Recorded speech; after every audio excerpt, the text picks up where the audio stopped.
Just kind of Showed both sides to the dual-edged sword. When you play so well, you're feeling good about yourselves, doing everything right, you got to stay consistent with that. Our offense, like I said, it waned a little bit in that third to fourth quarter, which led them to that comeback.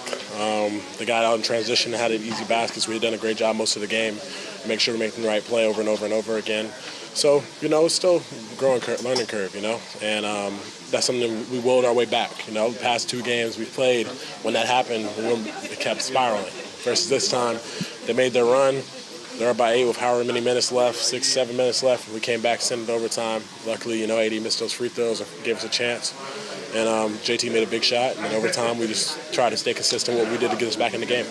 Last night, Joe, did you guys stay out there a little extra longer? There was a blowout tonight. You didn't call timeout for a while as the run was going against you.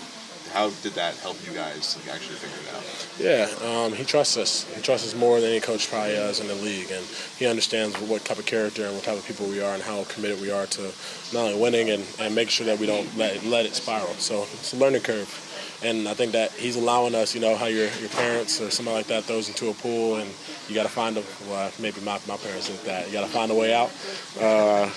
Next thing you know, that's kind of how Joe is. He makes sure you keep moving and find a way out and make sure you find a way, and we did a great job of that. Good floaties on, right? Huh? Good floaties on, right? Oh, for sure.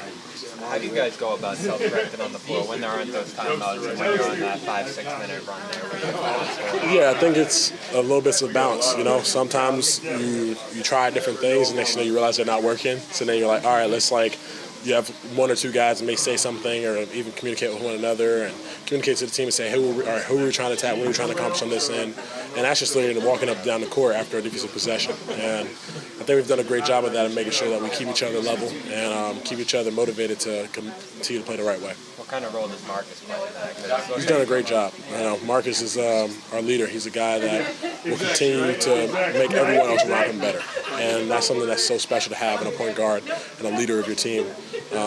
He's at his best when he's doing those things, playmaking, making sure that we're playing with pace, making sure that we're doing everything the right way. He holds us accountable, and that's huge for us.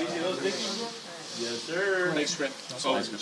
What made you guys not let go of the ball? Was there something, a timeout? Was there something you said or someone said is like, hey, you guys are down 13 with 3:40 left?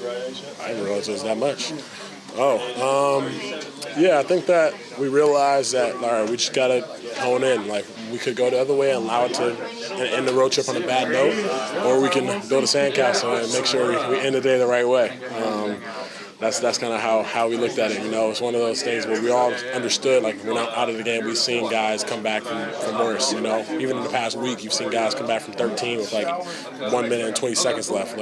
So the game's never over, and you can never assume it's over. You just got to keep playing, doing things you're supposed to do. And we did a good job forcing turnovers, making shots, and getting defensive stops. Thank you, guys. Appreciate it.